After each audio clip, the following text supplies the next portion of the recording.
Can I remind you all to put your mute on if you're not speaking, please, just so we avoid any interference. First item on the agenda, apologies for absence, Alison. Yeah, from Councillor Jan Curtis, Chair. Okay, thanks, Alison. Second item is disclosure of personal prejudicial interests. Anybody? No. Okay. On to item 3, minutes of the previous meeting. Any matters arising from those minutes, or are you happy to move them? I'm happy to move, Clary. Okay, thanks, Steve. Thanks, guys.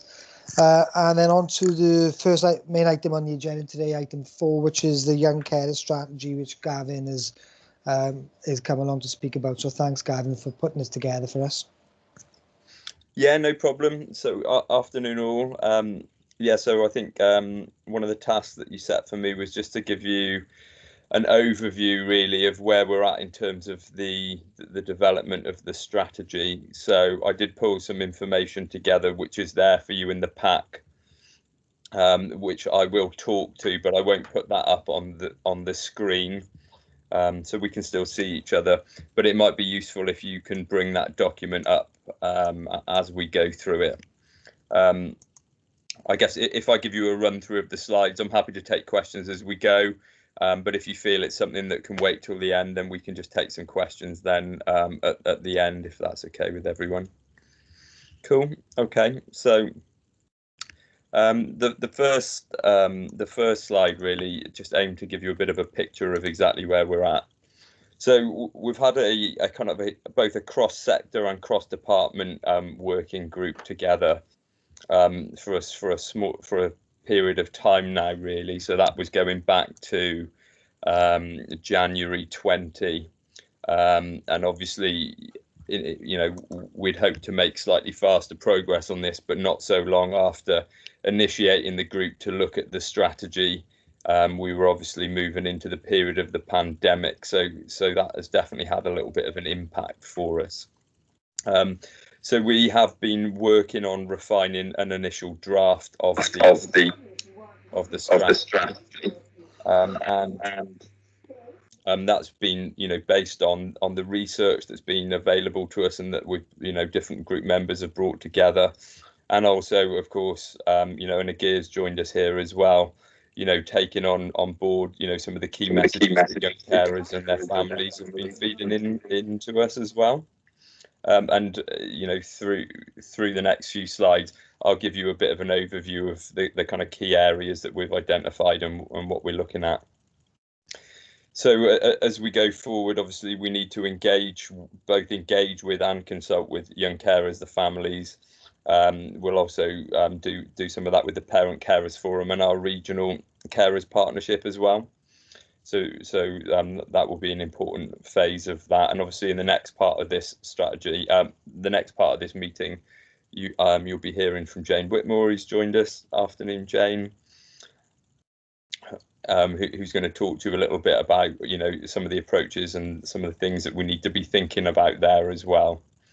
In an ideal world, we'd be looking to update and finalise some of that strategy in April of this year. The sign-off process for that at the moment would potentially be through our joint education and social services meeting. We're looking at it being a 3-year strategy. And again, it's just to highlight that although those are our kind of working time frames, some of those may face some disruption due to the pandemic. And some of that is just to do with the priorities that lots of different groups have, particularly obviously for colleagues in education, where timeframes are kind of ever shifting.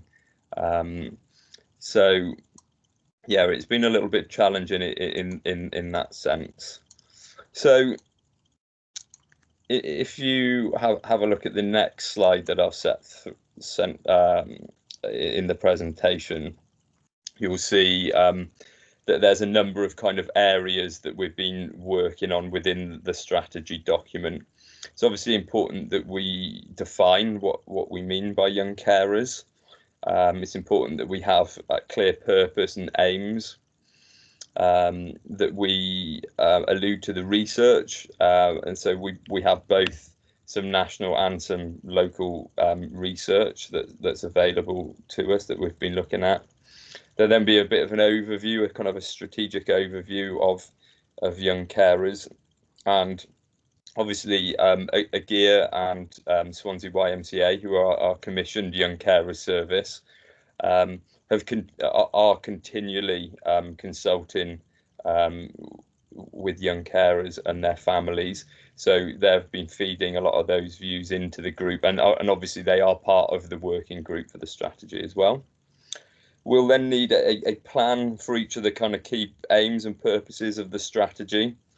We'll need to have a set of outcomes and measures to see whether we're making progress against those. And we'll also have a section there about commissioning and partnerships. So one of the important areas of it being a strategy, if you like, is that it does cut across a whole range of different sectors and organisations and departments of organisations. And it's really important because we've all got critical parts to play, really, in delivering better services for our young carers. Okay, so the three,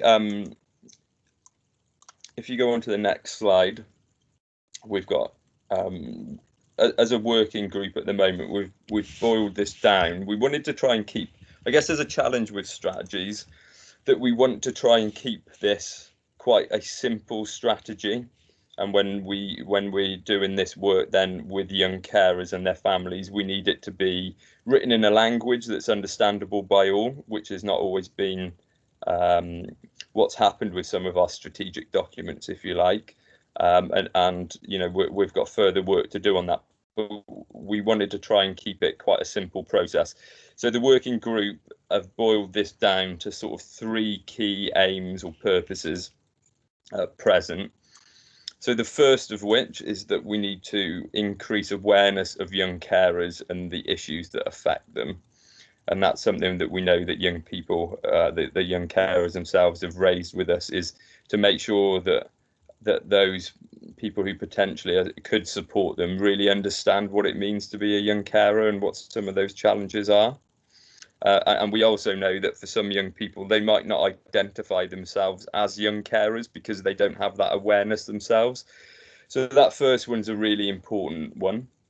The second then is, once we've increased awareness, our second aim would be to increase the identification of young carers. So something that we've seen within the research, and this is both nationally and locally, is that we are not always aware of our young carers population. So we don't often have an accurate picture of how many young carers there are. So that kind of identification work is something that will be really important moving forward.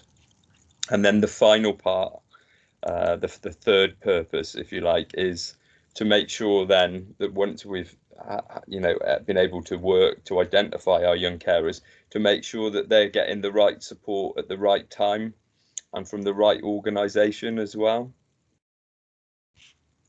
So those are the three kind of main focuses that would be in the strategy. And you can see even within the language there, it will be really interesting to do some of that work with young carers and their families to talk about what kind of language we use in the final version to make sure that it's language that everybody's comfortable with, which I would say this isn't at present. Okay.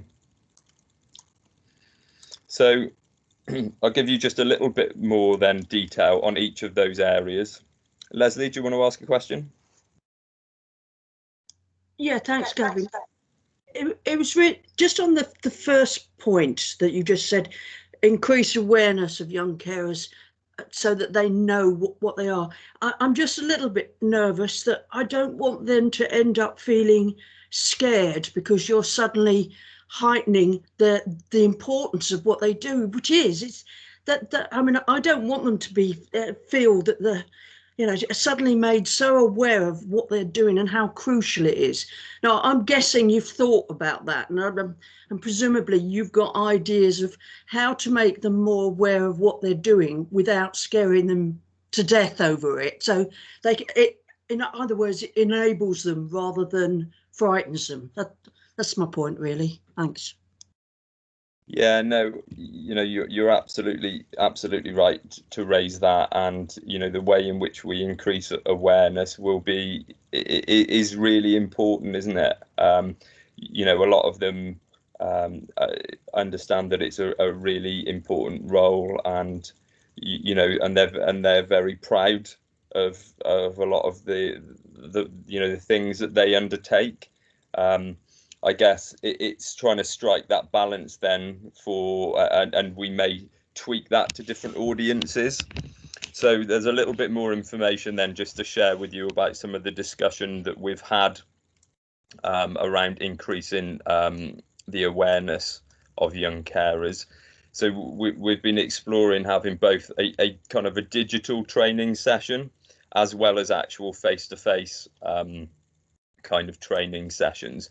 And we've also looked at, you know, the kind of groups where that we need to target for the awareness raising. So obviously there's the children and young people themselves, potentially via schools. We've got the parents and carers again, and then we go into a slightly different group then, which is around our lead professionals and the groups of professionals that are most likely to be supporting our young carers. And then we've also potentially exploring the role that school governors could play in that. So it might well be that we begin to look at tweaking the content depending who we are targeting, if you like, with those different sessions. And I guess, Leslie, particularly to come back to the point that you've raised, then that's one of the areas that we'd be working with YMCA, and again, Agir's here today, so that the content for those sessions would be shaped with young carers and by young carers themselves, so that they are helping shape that, and that the messages come across in a way that they feel is most appropriate, and that they get the messages over in a way that they would like them to be heard. So I know YMCA have already, been doing some of that work over the past few years. And one of the latest parts of that is Agir has been working with some of the young carers to design an animation with them that helps explore some of the kind of challenges that they face as a young carer and what that means for them. So, that's one of the ways in which we're trying to address getting the balance and the messages right for people. Does anyone else have any other questions on that kind of awareness raising stuff before I move on to the next part? I think Mike's got a question, Mike White. Yeah, Chair, thanks very much. Thanks, Gavin. Obviously, within school governors, which all councils are, part of our policies, we've got the pastoral role as well within school to give support. So perhaps that can be linked in within the terms of reference within those committees. Might be an option to flag up. Yeah, absolutely, Mike. Again, it's a really good point, and we have obviously representation from education colleagues within the working group. And when we get into some of the detail, I guess, of the strategy, those are the kind of things that we need to work out. So when we say, it'd be great to do work with the school governors on it, and there's a school governors training program and things like that, but it might be, is there a specific governing role that it fits within, like you said, like the pastoral area? Is it a separate role that could be introduced? Those are some of the kind of fine detail that we would still just need to work through. And obviously for each of those groups, we'll need to have some discussion about what their views are on how they think that would best work for them. Obviously, it's difficult with school governors because there's such a large range of issues. So something like fitting into an existing lead governing role and targeting the training there might be something that works best. Gavin, before you move on, can I just ask you, in terms of that working group, obviously you mentioned education. Who else is in that group? Okay, so within that group, we have representation from adult social services, from Child and Family Services and Early Help. We have representation from the third sector, so SCVS have a link into the group as well, who support us with that. We then have a further role that comes from our transformation team, who are supporting us around the work around the assessment area of it. We have a representation from the commissioning hub as well, so that we make sure that we tie all of this together with our commissioning strategies. We obviously have then representation from the Young Carers organisation itself. So Agia and her managers are all part of that work as well. So we do cover most of the sectors, but as we then move into the next phase of pulling this together, like I said, whether we'll have a discussion with people like the Parent Carer Forum, whether they are part of that group on an ongoing basis, or whether we just do some specific task and finish work with them. And the other thing I guess to mention is because there is a regional carers forum as well that has wider representation, we'll then also take a draft strategy to them for further discussion as well, to take their views on board and make sure that it fits with the regional carers strategy.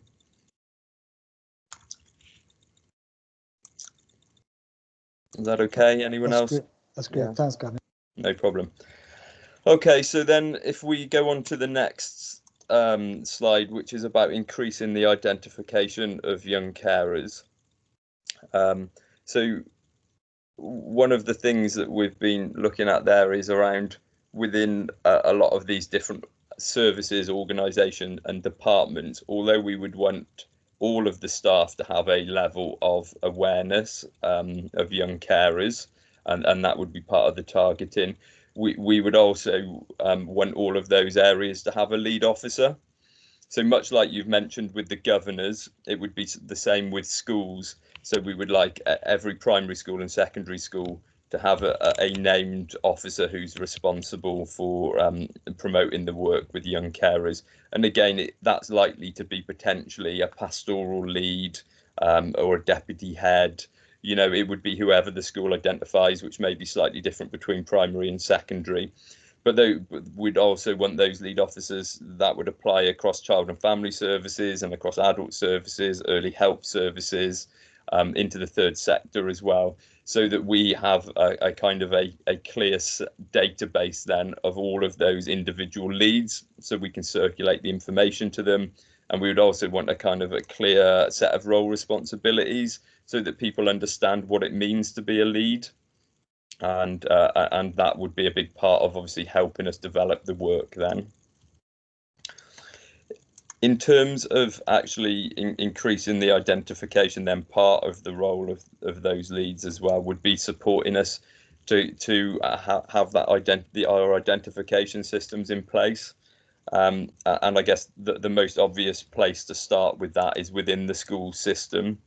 So it is possible for us to use our existing school database systems, which are SIMS and the One system, and we'd be able to use that system then, so that we're able to that those leads are able to record and log where we do have young carers. So at present, we currently don't do that. So we aren't able to report on our whole young carers population within Swansea, but that would be the simplest way to allow us to do that. We also know it's something that Welsh Government are looking at bringing in themselves as a national standard across Wales. So although they haven't done that yet, they are considering doing that next year. And again, therefore, this strategy would hopefully put us in a good place to be ahead of schedule for that. So the next part then, though, would be our National Young Carers ID card scheme. So I've mentioned that to you briefly before. We have already been ahead of the game a little bit in Swansea there, because the Swansea YMCA, as our commission partner, have already been running an ID card scheme for our young carers. but Welsh Government have been taking steps towards rolling out a national ID card scheme. So we're transitioning from it just being the Swansea scheme into the national scheme now. Again, young carers have been really influential in designing what they want from the card, the look of the card. And obviously one of the things that they've raised is that it isn't mandatory to have a card. So you can be a young carer and it's up to them to decide, yeah, I would like to have a card to recognise that as part of my role. But equally, it's fine if they don't want that recognition as well. But again, by having that ID card, it's another level by which we can recognise our young carers population. Steve?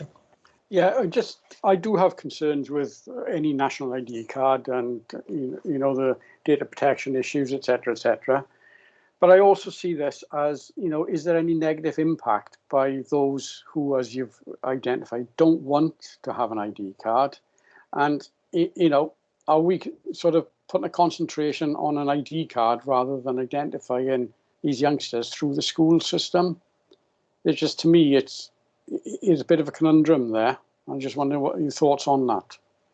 Yeah, so I think the ID card is something that that has been discussed both at local and national level for a number of years. And as you've said, you know, people have raised concerns about different aspects. However, what we have found is that it is something that young carers have been asking for. So part of this is actually about responding to what they've asked for as well. And I don't know, it might be useful to bring Agira in because obviously she's firsthand had those conversations with young carers and already been running an ID card scheme with them. So Agira, I don't know if you just want to share what the views have been from young carers around that. Yeah, of course. Hello, everyone. What I was going to say about the card is important to understand that, you know, yes, young carers, of course, they have suggested that they want the card. We recently did a consultation on asking what they would use the card for and would they would actually use the card. So all the consultations that we have done have been very positive. The only thing that we have come across is understanding the difference between young carers having a young carers ID card, and that's the only thing that they want. Some young carers want young carers assessment and be a part of young carers service of YMCA Swansea, and that's fine, and they can have both, but they need to have that choice. Because some young carers, you know, statistics show that there are 3 young carers in every classroom in the UK. Obviously, when we look at our own statistics, it's not matching because we're not getting as many young carers. Yes, we might be identifying them when we go into schools, but a lot of them say we are doing fine, we don't want support, or some are saying I don't want the teachers to know because it's going to bring shame on me, and you know, so on. I think that's why all these 3 points that Gavin has raised, they link in so nicely together. You know, us going into schools, raising awareness on young carers to teachers and all the staff there, as well as the young people. It helps them understand where they stand and who they are and what they're entitled to. And then it leads to identification. So it helps us identify those young carers and then give them that option of whether they want the ID card, would they like that just the young carers assessment, or would they like the young carers support on YMCA Swansea, or all 3 of those things. So it's kind of in their hands. And we have recently, so this week, we delivered our first ever accredited young carers champion scheme. So we have 5 young people in Swansea now who have undergone the young carers training. They have received a qualification and they can now be champions within our communities. So we're going to be linking in with these young people to kind of go into schools and raise awareness on young carers, raise awareness on the young carers ID card, which is being launched on the 16th of March. So it's kind of nicely, everything is nicely linking in together, and everything has been shaped by the young carers. So they have had the power to decide what the card looks like, how it's being used, even the animation that Gavin mentioned. You know, they designed the script for it, what the characters look like, how they sound. So everything is led by the young people for the young people. Thank you. I accept that, and I'm still at a loss as to see what the benefits of an ID card, as against those who don't want to have an ID card. You know, what is the benefit of a card other than saying this is what I am? Yeah, so the card. So, for example, if the school would pledge to have a card, so we have contacted every school in Swansea, or pretty much every school in Swansea at this point. They can pledge to the card, so they would have a clear agreement between YMCA Swansea and the school and the YMCA Swansea and the young person, so the young carer. So they could use that card to show the teachers if they're late for school, if they need to use the phone during class to to check in with the person that they care for, if they need to leave school early for some reason, attend an appointment with the person that they care for. So instead of always having detention or having to explain themselves, they could use that card, which school has agreed that they accept this as a reason they need to leave the school, they need the phone, or they haven't done their homework, or they can't concentrate in class. So that would be the benefit for a young person to have that card. Of course, because it's a national card, well, hopefully it'll be recognized more, is what I would like to see, of course. And the plans in the future are that they could use these cards when they go into pharmacies, because especially during the first lockdown, what we saw is that young carers are going into pharmacies age 12, 13, and they would not be receiving that medication because pharmacists would not give it to anyone under the age of 16. But when the person that they care for cannot go to that pharmacy, especially of the fear of COVID and everything else that was going on. So hopefully that card can be recognized in pharmacies as well going forward, and maybe potentially one day have discounts in shops like other cards that are being used nationally, cards on transport. If there's a young person escorting a person that they care for on the bus, why would they have to pay the fare of the bus? Last week we had an issue when a young person was escorting their mum to hospital, and they were asked to wait outside because they thought this person is a young person, they cannot be a young carer. But if we had that card and everyone started using it more and more, it would be more recognized, and it would mean a lot to the young people to have that recognition and receive that support. Yeah, I think at a local level, it's easier for us to have an influence on schools, but it's much more difficult for us to have an influence on, like you said, with pharmacies as an example. So that's something that Welsh Government have been very keen to support, and they've done a lot of work with the national representation of pharmacies, and they're very much on board with the idea of this card to support that. And as Agia said as well, the Welsh Government are also in conversation with all the contracts for transport as well, to see how feasible it would be to enable free or heavily discounted travel arrangements for young carers. So there are a range of benefits which are being explored, which is directly come from responding to what young carers are raising. Before I bring I know Jane's indicated to come in, but Yvonne's been waiting patiently, so if I bring Yvonne in first, so then I'll bring Jane in. Yvonne? Sorry, thanks, Chair. Okay, I said some of this last time we had this meeting, I think. Like Steve, I feel that, yeah, I understand and hear a lot of what's being said, but one of the things the young lady said was she named 3 reasons but why the young people are for it, but she didn't say about the young people who are not for it. And it is also, I feel, about, and speaking personally, it is very much about labeling. And quite often, you're happy to accept the detention as opposed to saying why you're late. What's wrong in your family? For some communities, for some young people, it isn't about sharing that information. I'm not saying that's right or wrong. What I'm saying is that's how it is.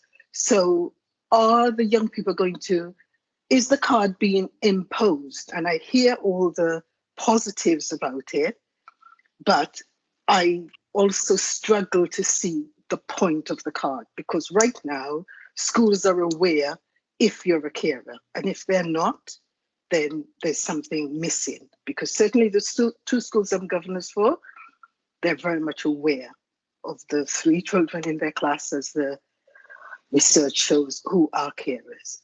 I'm sure that there were the pharmacies that the young people have difficulty, but usually that's easily overcome with medication being delivered. I know I'm picky, being can't think of the word. I'm nitpicking. I'm well aware of that. But I just think we are not fully taking into account the young people who might not want, or their family or their parents who might not want this. Yeah. That's it, really. Sure. Yeah, go ahead. Thank you, Yvonne. Yeah, so just to clarify, yeah, in no sense the card is entirely voluntary. So it is entirely up to the young person whether they want to take up the offer of that ID card. And again, I guess what we're looking at in the strategy is having a number of different layers to this. So like we said, the awareness raising is a really important part of that. So like we said, that all of our schools and different professionals should be aware anyway of who our young carers are and supporting them appropriately, regardless of anything else. One of the things that we do know that came from the Estin research is that nobody actually knows whether we do know who all the young carers are in schools, because we don't record that. So it's, you know, on an individual basis, we would have I guess incidental knowledge, like you said, you know, of schools saying that they do, but we don't have any evidence as to whether that's true or not. So one of the big issues, not just locally but nationally as well, is that that people aren't sure whether we do actually are aware of our full young carers population or not. So the awareness raising and allowing schools to just record on their system who the young carers are would help us move forward in that sense.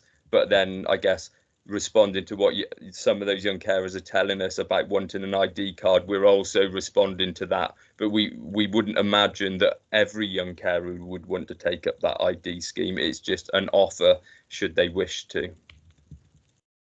Does that help answer some of that? Yes, thanks, Gavin. It does. Thanks, Gavin. Jane, do you want to come in at this point? Yeah, thanks, Chair. Sorry,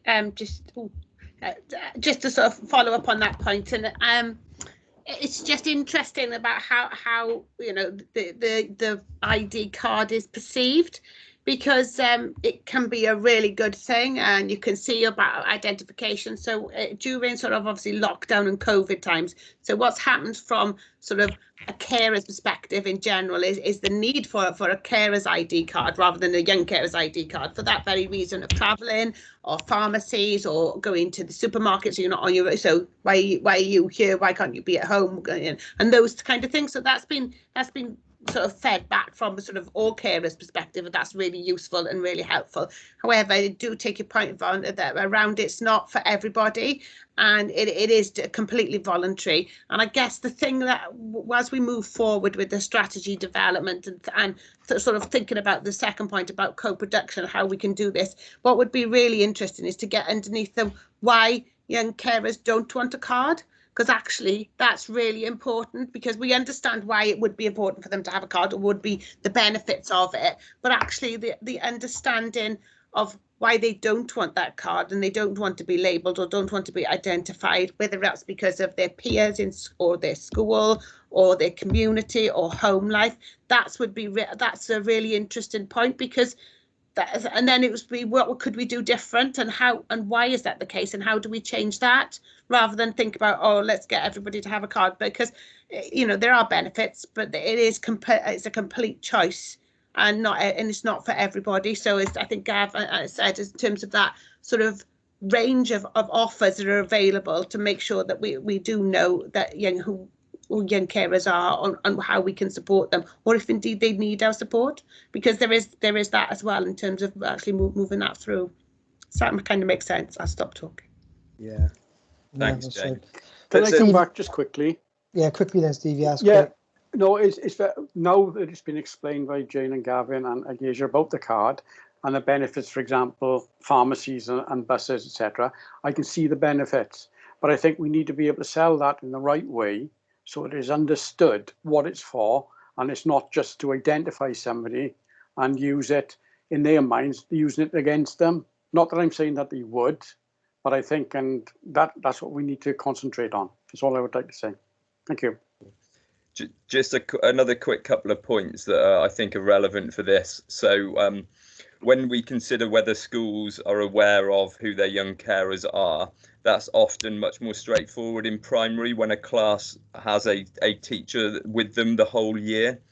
but we've found that in secondary schools it's more complicated when you're often having 4 or 5 different teachers for different subjects within the course of a day. In secondary schools it's more difficult for teachers to really be aware of all of the different pupils that they're seeing, so I think it can be particularly useful in those settings.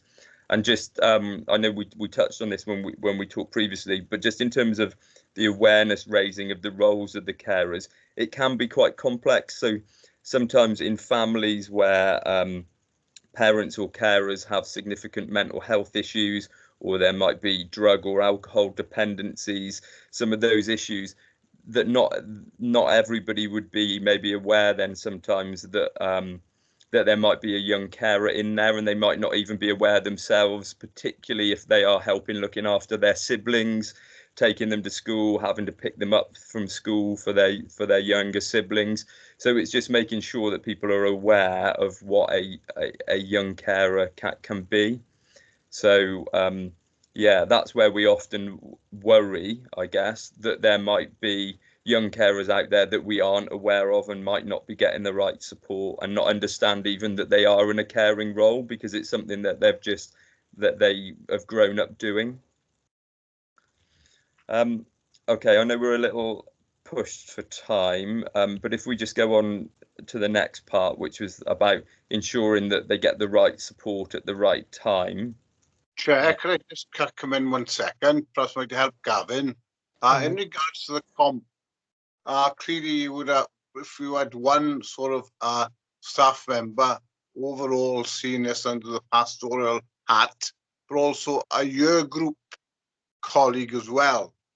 So then you'd have the year groups would have a link, so they would know the groups of children in that year group, which all that information could actually be compiled, but you would have one lead sort of member staff overseeing the role. Yeah. Question for you. Yeah, thanks, Mike. Absolutely. That that's the importance of having an identified lead. And like we said, I guess then we work with the schools on an individual basis, because some of them have heads of year, but a lot of the secondaries and the comps also have heads of houses, and they do a lot of their pastoral work through houses rather than year groups. But no matter which way they do it, having that kind of lead role and their responsibilities will be a really important part of it. So if I just move on to a little bit more detail about the right support at the right time, it's really important as then once we've identified young carers that if they do feel that they need support or people have concerns, it's important that they do get the right support then at the right time. And a part of that is about making sure that there's a proportionate assessment of their needs to support them with that. And again, there will obviously then be our young carers that go to our young carers service. So as part of our commissioning work with them, our young carers service would carry out a kind of a part of that proportionate assessment. But some of those young carers will also be in families who are already open to other services. So some of them might be open into child and family services and have a social worker. They might be open to adult social services and have a social worker there. They might be open to some of our early help services. And again, they'll already have an assessment of their family as part of that. And part of this work is to make sure that we recognise and that those members of staff doing those assessments also consider the aspects of the young carer within that assessment work and make sure that we are offering the right support at the right time. So that proportionate assessment work is also something that we have in Wales as part of the Social Services and Wellbeing Act from 2014. So we have an obligation to make sure that we demonstrate that we are able to carry that out in Swansea. Again, part of that is about the lead professionals being aware of that. And again, that links to a gear talking about the development of some of the training. We would also like those assessments now, we're moving on to a new information management system in Swansea. So all of our assessments would be in one place. All of the services that are involved we'll use a kind of a distance travel tool. So looking at whether, you know, we're able to meet those needs and evidence how we meet those needs. So we'd have some idea then and be able to report on whether we are meeting those needs. And another part of that is that we can clearly map out all of the services that are available for support and make sure that there's clear pathways into those services. So I know that one area that you've raised previously is around the emotional and mental health side of that as well. So we'd want to make sure that, you know, those services, although they're not just there for young carers, but if we have young carers coming through, we make sure that all of our services that are supporting them know how to access the right emotional health and well-being services for those young carers, if that's what is going to best meet their needs. Okay, so then I'm not going to run through this list in detail, but the next slide talks about some of the outcomes and measures that we would have. So all of those areas that we've talked about really in the purposes, we would then be able to, on an annual basis, pull off reports off the system. So we'd have an idea, like we said, of the number of total young carers that are identified by schools, and the number of young carers that have signed up for an ID scheme, the number of carers that actually required some kind of proportionate assessment. And we'd obviously then be able to have a look at whether they, you know, their age, their gender, whether there's any particular areas of the city where there's higher numbers, whether we are providing the right amount of resources to then meet those needs. And also a lot of the evidence base that we have at a national level raises issues like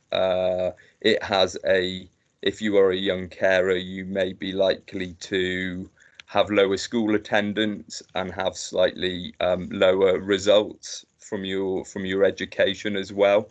And so if we were able to track that on our system, we would be able to look at that as a whole for our young carers population and really understand whether there is a difference in Swansea, and then whether we need to think about changing the amount of resource that we're putting into supporting them as a whole group.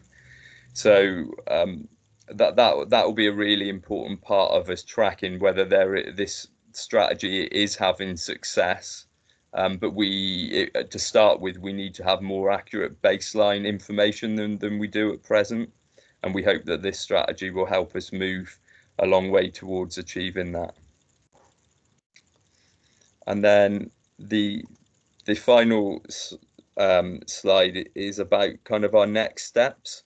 So obviously a big part of this, which is what Jane's going to go on to now, is about the co-production element of that, and working with young carers and their families around how they feel about the content of the strategy. Is it in keeping with what they want, that, you know, that they help design the language that we're using within it, that they help design the content of the training, the awareness raising, the language and layout of the assessment work, how the information should be fed back to them and to other people about you know, young carers as a whole. And obviously that all feeds into then our commissioning work as well, and how we commission our services. You'll be aware, obviously, that our commissioning strategy has been going on alongside this, and we can share with you that Swansea YMCA have been successful in the recommissioning of this, and that's in place now for the next 3 years. So that's been really positive. I think that there'll be some continuation of the existing service as part of the development too. That's great. And that's it from me. Gavin, that's great. Thank you very much. And it's really, I think it's really positive anyway that the news that you've just given us there in terms of consistency of provision. I think that's always really important. But that's great. Thanks very much for doing that, Gavin. I mean, does anyone want to ask any questions or make any points before we move on to the next item? I can't see any hands. Oh, Leslie. Les? Only really a positive comment, and it neatly leads into the co-production bit, because I think what's I'm really pleased that runs through everything that you've said is nearly every page it says work with young carers. And the idea is they're the most important people in all this, and they have got to have their say. So I'm just pleased that I've seen that phrase, particularly on the last page. Basically, every single line shows that that's what you're doing, which is definitely 100% the way forward. So thank you. Thanks, Right, Les. thank you.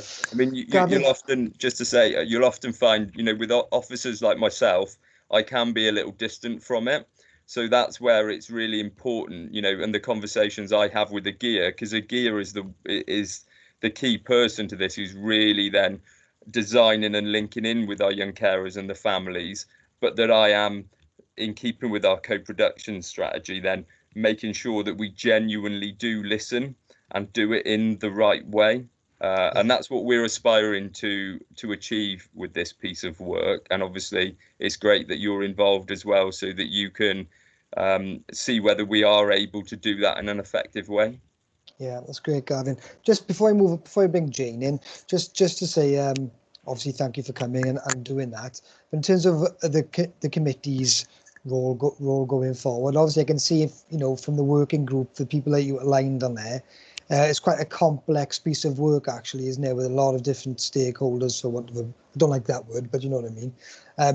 And I think that and we definitely don't want to add another layer of complexity to that for you anyway, because there's enough variables within that. But I think, the purpose of the PDC is to really have political involvement and oversight in such important work as this before they become policy, or as part of them becoming policies, rather than afterwards in scrutiny, where somebody like Councillor Paxton Wood-Williams might come in at that point. So what we'd like to do, Gavin, going forward, if that's okay, is to have you coming back each month ideally, but verbally to feedback how things are going. And then when we get to that point where you feel like you've got that draft strategy, really, that we can bring that to the committee and move it through the council that way, ideally. So I don't know what you think about that, but it's not to ask you to do any more work. It's just to feed back to us regularly, provide us with the opportunity to ask questions as we've done today, and then get that sort of political sign-off or involvement from members as much as anything else in the development of the strategy as well, rather than just being involved after the event and just voting for it in council. Is that okay, Gavin? Yeah, absolutely, yeah. Brilliant. And if I don't know what you think, but if you are putting a working group together, as in for a meeting at some point, I'd be quite interested in attending if you are happy with that as well, to provide that extra link to the committee. But I'll leave that with you. I won't put you on the spot for that one. Yeah, cool. Well, I'll have a chat with you later on in the week about all of that, if you want, Kerry, as well, and make sure we align all of that. Perfect. Thanks, Gavin. Really appreciate it. No problem. Okay, so next item on the agenda is obviously the co-production strategy and how that can support the young care strategy. So if I bring Jane in. Jane? Thanks, Chair. Thank you. I feel a bit of a fraud, actually, to say how can the co-production strategy support the young carer strategy, when clearly, from what Gavin and Aggie has told you, you can see it's been co-produced anyway. So I feel a little bit like thinking, oh, okay, so this is there, but it's really important, because obviously when we had to recommission the service for young carers, because it had come to an end, and we had lots of little bits and pieces of services, so we put them all together, and actually the co-production element in the commissioning cycle is really important. So we've listened to what young carers have told us in terms of those, and it's very much aligned to the strategy development in terms of the purpose of the sort of commission project. Are those three key points around going forward. So it's really important. But there's another element to the commissioning and monitoring contracts that we have, which is in the contract award, in terms of making sure that so we're checking on a gear, really, to make sure that she's actually working with young carers, and they are an active part of the monitoring of the contract, because it's no good me monitoring the contract, which is for young carers. I'm not a young carer, obviously. I'm not very young actually, but there we are.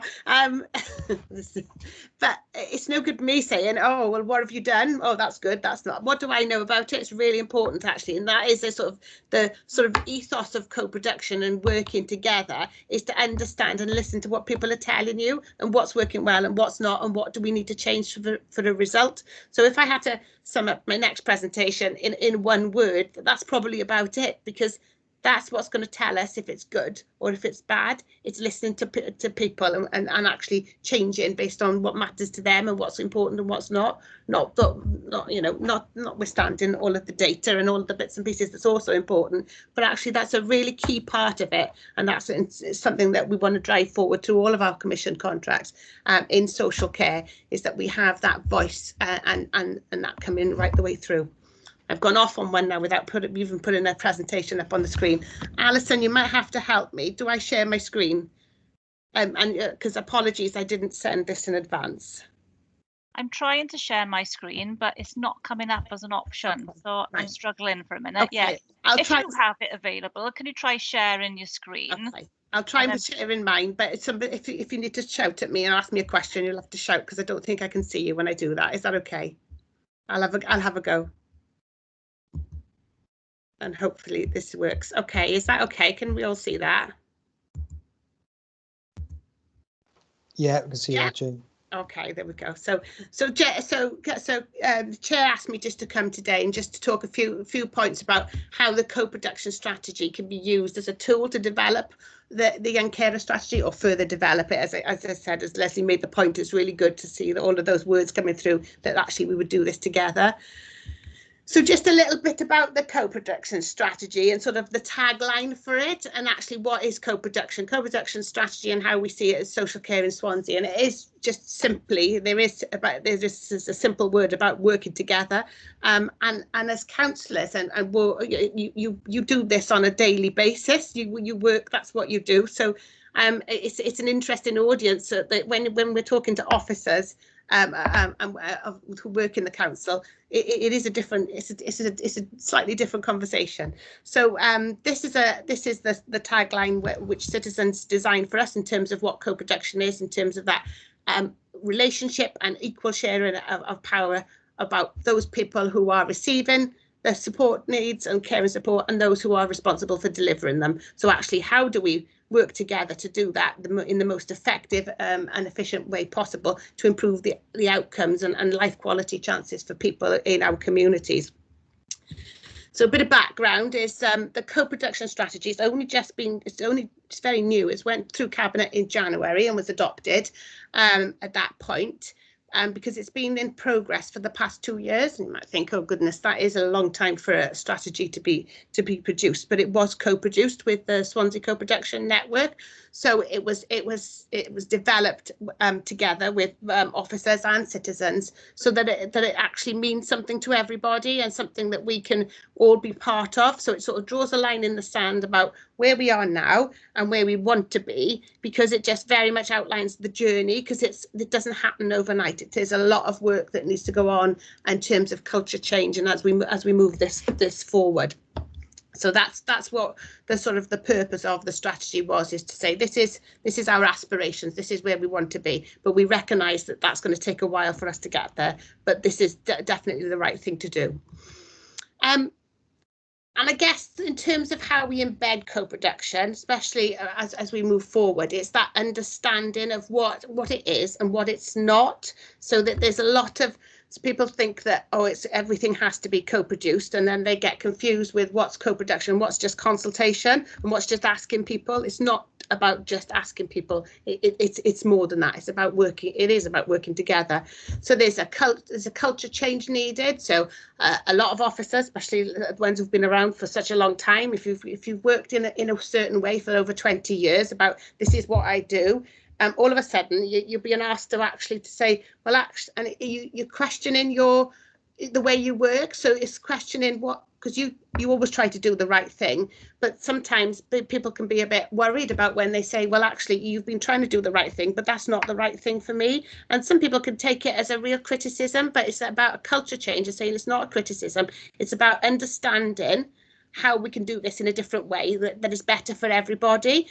A lot of it is built on trusted relationships and that sort of skill to understand, to look through the world through the different lenses, through different people's eyes, and actually say, well, hang on, we're not all the same. We all got different experiences and understanding of things, and actually by working together we can do this in a really better way.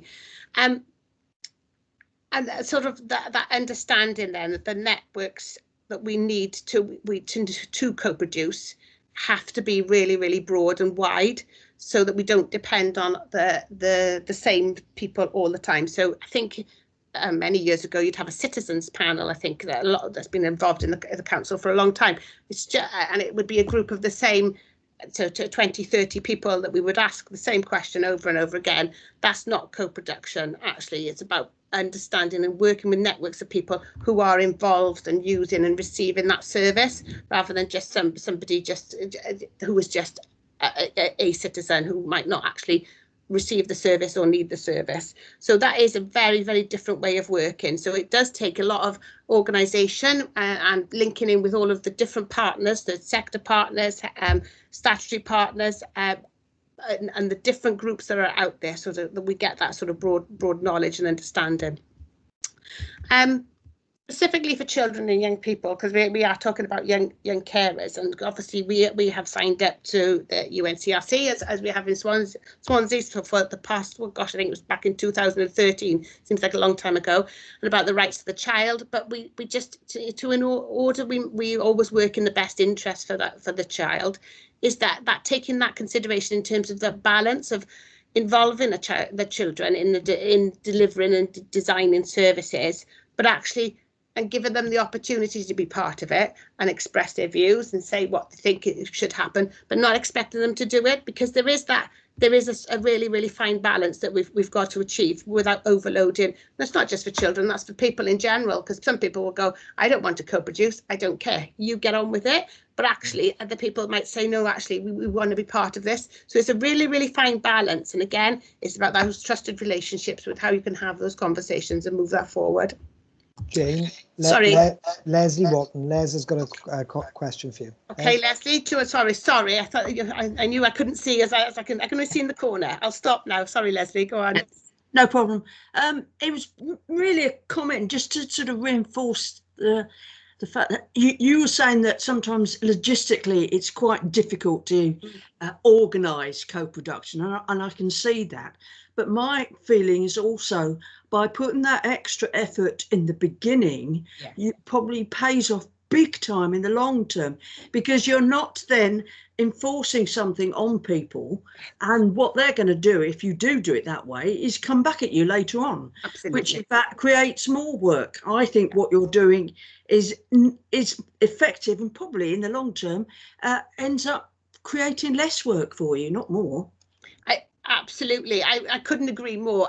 It's how we shift the culture to see that investment early on is really, really important, and it does do exactly what you've just described, Leslie. Because if you do that piece of work together and understand what the needs are, what it needs to look like, then rather than, it's like anything, it's like in your own life. If somebody comes to me and says, there we are, Jane, you have to do that, I'm immediately cross with them, because you've told me what I need to do. Yet it's in terms of, care and support needs, we've traditionally kind of done that all the time. And that's not because we wanted to sometimes you have to. There are occasions where you do have to do that, but not all the time. And actually by doing it together, instead of, so as it says about that co-production, about sharing power and delivering support together, it's not them and us, we're all in it as a whole, we're all in it together, and it does pay off in the long run because it's just easier. So it's not just, it's more efficient in terms of your time. So the effort you put in at the beginning will pay dividends on the output at the other end of it.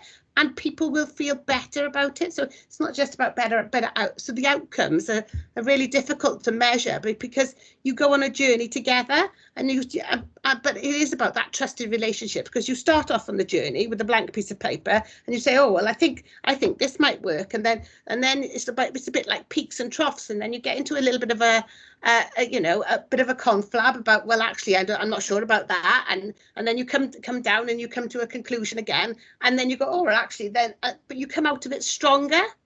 But it does, so I do think that it is worth the investment, but that recognition, the investment up front takes longer, but is better to do. So it is about that culture change, because we do quite a lot of things last minute, don't we? Because sometimes we do have to do things last minute, and sometimes there's crisis, and sometimes there's statutory obligations. Sometimes it's about getting money out of the door before the end of a financial year, and you do have to do things quickly.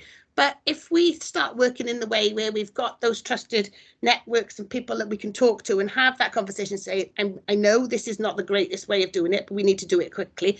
What do you think? Should we do it this way? Should we do it that way? At least it starts that conversation, but the planning of it is really important in terms of that. So I think it says it there. Co-production starts from the idea that no one group or person is any more important than others. So in terms of the piece of work that Gavin and Agia was talking about around the young carers and that strategy, it is a very cross-cutting piece of work. There's lots of different people around the table, but nobody's more important than anybody else. But and actually the young person within that is probably they are the most important person to listen to them, but we wouldn't want to put a young person in the middle of that group, because that's unfair for them. They are a young person at the end of the day. So again, it goes back to that balance. Okay. Mike, did you want to come in there, Mike White? Sorry, Chair. Yes. Sorry. Okay. Thank you, Chair. Thank you, Jane. Yeah, really, the backbone of the co-production really is down. Obviously, we've got to all move away from silo working, as the old tag is. I think the main issue here is obviously monitoring, having good aims and objectives, and also the measuring of success, and more importantly, sharing good practice. I think that's paramount, really, if we're going to really move forward. Yes, Mike, you're absolutely right. And in terms of the monitoring of it, that's really important. And I guess the monitoring for me really needs to come from the people who are receiving the service, and have they been worked with? Have they been done to, or have you, and what does that look like? So that's really important. And actually the sharing of the good practice, and what's good and what's bad about it, and what, the ups and downs of it, because it is quite difficult at times, but it's okay to be difficult, and it's okay to talk about it. But I think as you move through it, it is really important.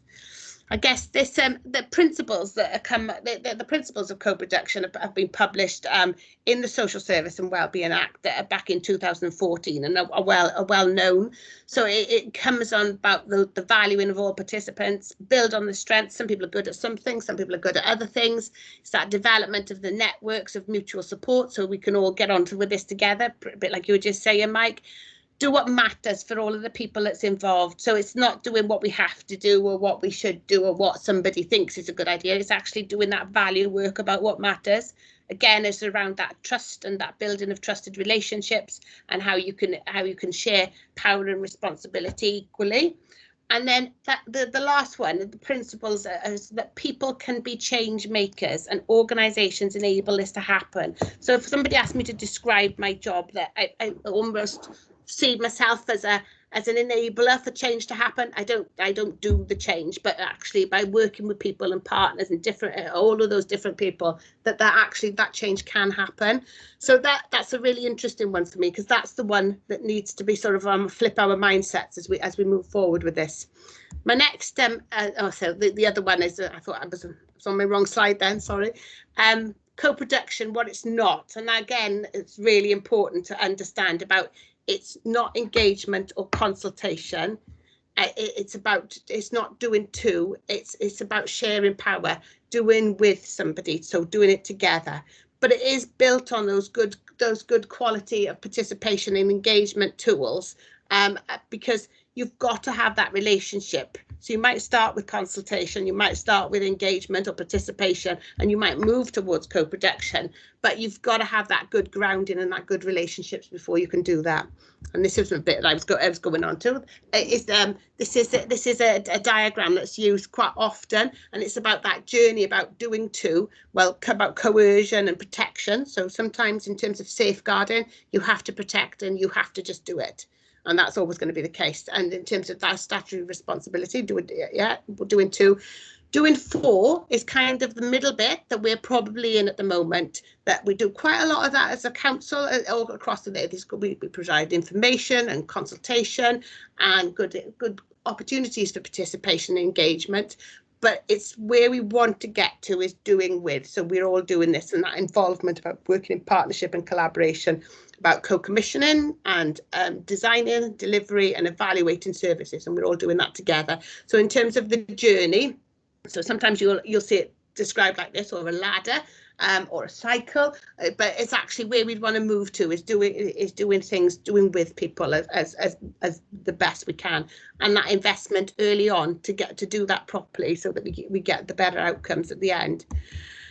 How can it work? We've already talked about through our commission services and our contracted services, and Agia will know this more than anybody because she's just been part of the contract going forward, and there's a very specific part in that about how you will monitor that contract by those co-productions of services, and understanding what does the monitoring and evaluation, so that people who are using the service get the opportunity to say how they think it's working and how it's working for them, rather than somebody else in isolation in an office or in your house, and it's saying, well, oh yeah, that looks like it's really good, because how do we know? So it's how we monitor and evaluate that way. And again, how can this help in the development of a young carer strategy, or in the development? Jen, just stop you a second. Sorry, Gary. Les indicated she wanted to come in on the last slide. Les. That's okay. Les, do you want to come in there? Yeah, only a quickie. It's a big thank you, to be honest.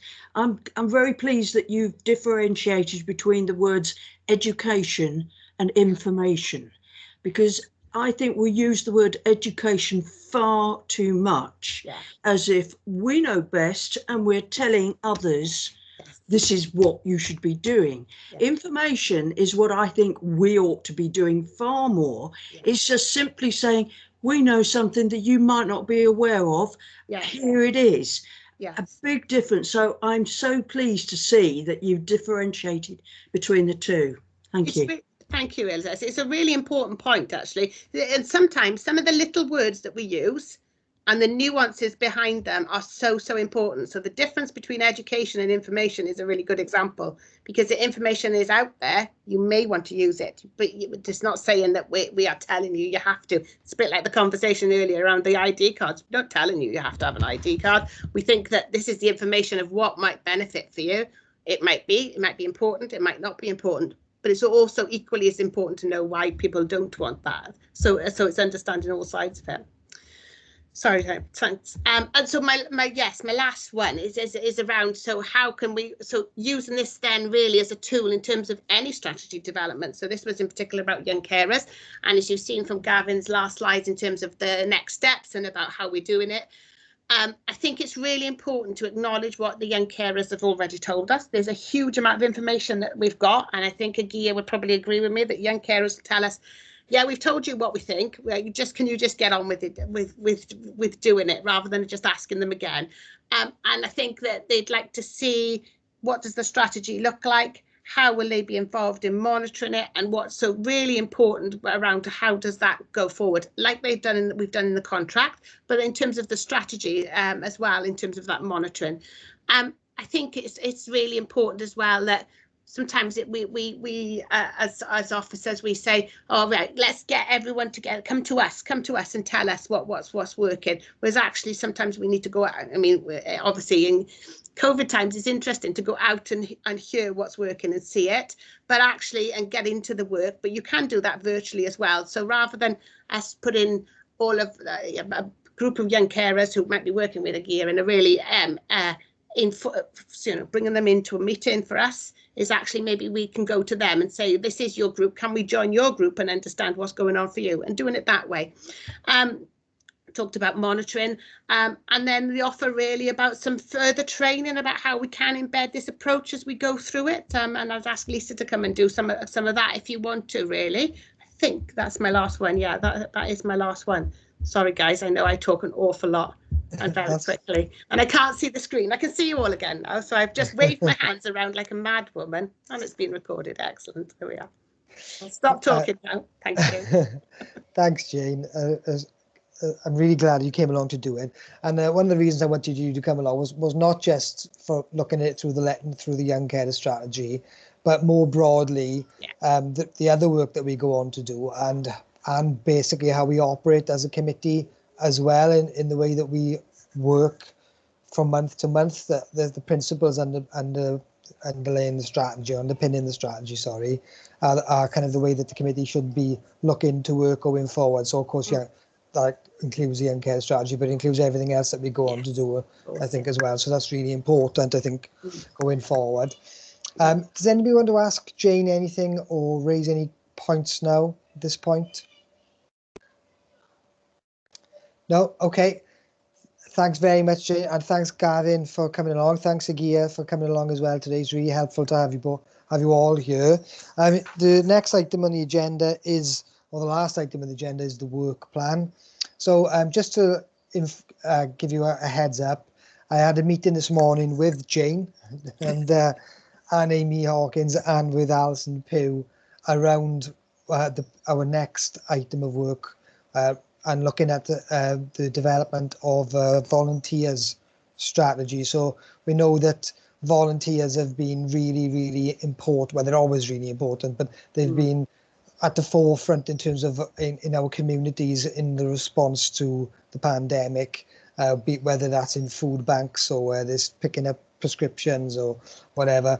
And so as part of the Third Sector Compact that I sit on, that Jane also attends, it came up. So we had a brief meeting this morning to discuss that. So the plan will be for someone to come, it might be Jane again, I don't know, next month to talk about, just briefly to begin with, a volunteer strategy and how we can support and help and develop that, with a view to us really starting that work in April, really. So, but we will be looking to add it to the work plan from next month. So if anyone doesn't know, if there's any other questions on that, no. If not, that is the last item of the agenda. So thanks very much for your attendance, and look forward to seeing you all next month. Thanks, Bye. Chair. Thanks all. Thanks, guys. Thanks everybody. Bye. Thank you. Bye. Bye.